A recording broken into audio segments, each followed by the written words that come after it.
Hello, ladies and gentlemen. Welcome to the next session. And as discussed above, we talked about certain comparisons between the NumPy and the torch. So let us take few more examples so that we are more clear how the torch is applied. Let's say I want to construct a 5 by 3 matrix now and uninitialized. Uninitialized, I told you that uh, whatever values would be there in the memory at that point of time would be shown as the output.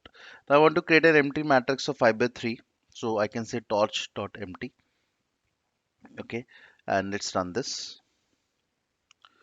So you can see whatever values were in the background have been shown as the output.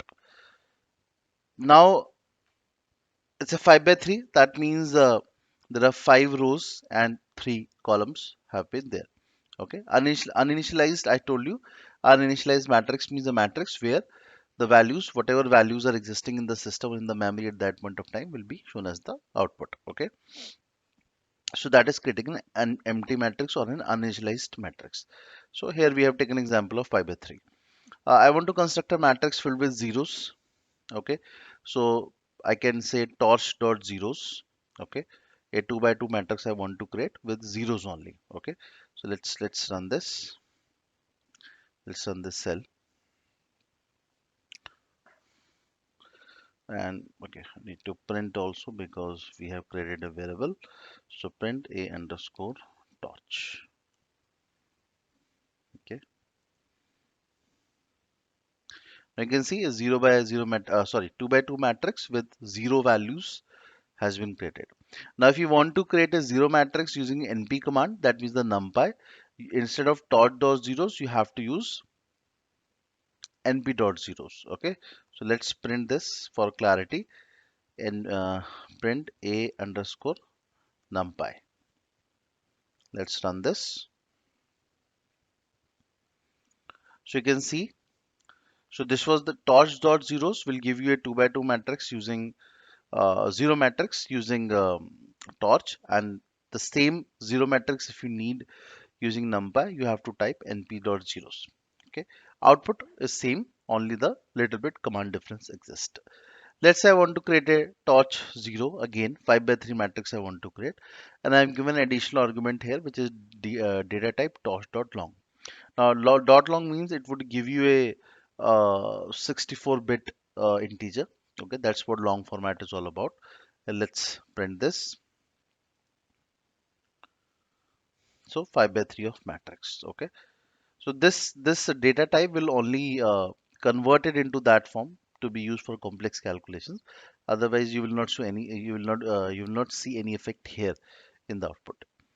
Similarly, if you want to create a matrix of ones, okay, so instead of zeros, you have to type torch dot ones. So for zero matrix, you have to type torch dot zeros. That means a matrix with zero values. If you want a matrix with value one, so you have to type torch dot ones. So let's print this. Print, sorry, b underscore torch. Okay,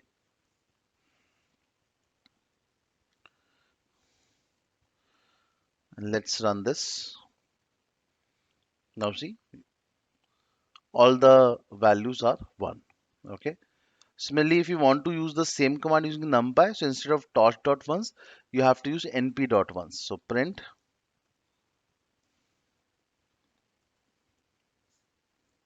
np, sorry, b underscore numpy. Let's run this. So again, a matrix of ones has been created, but this time we have used the numpy module instead of your torch. As an example, let's say use np.identity. Now, what is the function of this dot identity? Now again, it's an inbuilt NumPy function that will give you a 2D matrix or a 2D array having 1 at the main diagonal and 0 elsewhere. So the main diagonal of the array or the matrix will consist of 1 values and the remaining will consist of 0. So I will use mp.identity. I want to create a 2 matrix.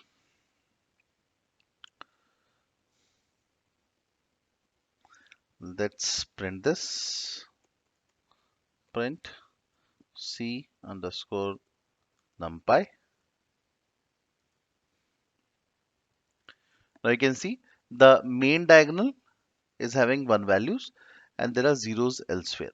Okay, so you don't need to specifically mention here 2 by 2 because since only we are telling that's an identity matrix, you just one writing one value is more than enough. So I'm writing 2, the some function will automatically understand that you need a 2 by 2 matrix. If you want to run the same command using torch, so the command is torch.i. Okay, so torch.i will do the exact same work like print c underscore torch.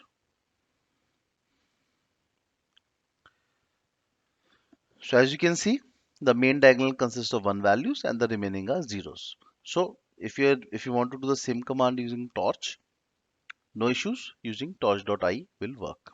Okay. uh, and the important thing that you should know is the conversion. Okay, so if you wish to convert a numpy array into torch tensor and vice versa, that is very easy. Okay, now let's say for example, some we have already created above.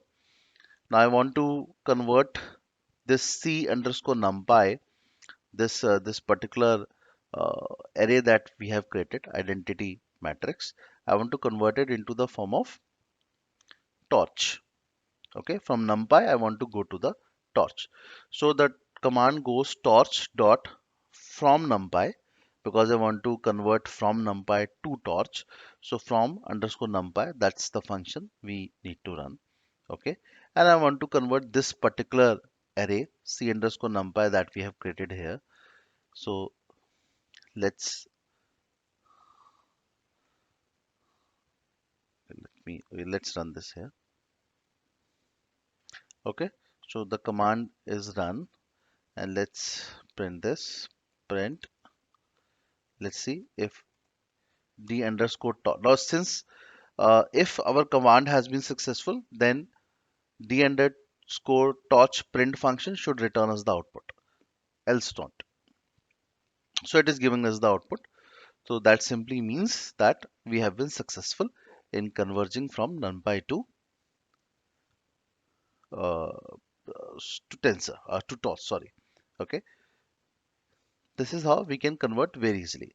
If you want to convert from torch to NumPy, okay, so like for example this c underscore torch that we have created above. Now it was a torch array, okay, or tensor array. So I want to convert it into numpy, so I can use c underscore torch. This is the matrix or the array I want to convert, and I want to convert it into numpy, so dot n numpy followed by opening and closing parenthesis. Okay, so let's print this because printing will let us know whether the command has been successful or not. Yes, the command has been successful and we have converting our torch or tensor array into a numpy array. So conversions are very easy. Just simple one line command would convert your entire array into torch and vice versa. Then next is creating a tensor directly from the data. Again, we have done this example above also where we have specifically mentioned the value. So torch.tensor. So if you mention the values in your print, it will simply give you the required values that you want.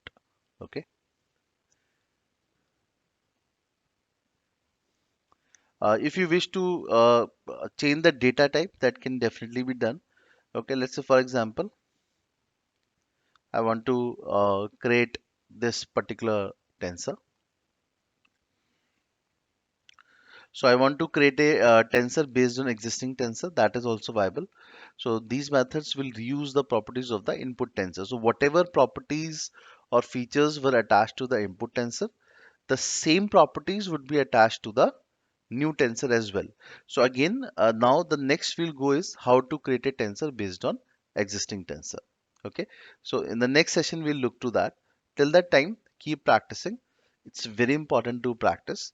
uh, I have again said it repeated number of times, and I say to my learners always that certificates are only the recognition that you have done something, but The prime importance lies in learning, because when you actually work in the corporate world, it's the learning that matters. Like once you sit on the interview table, then you start applying things. It's all the application stuff that goes. So unless until you are able to apply, certificates won't help you.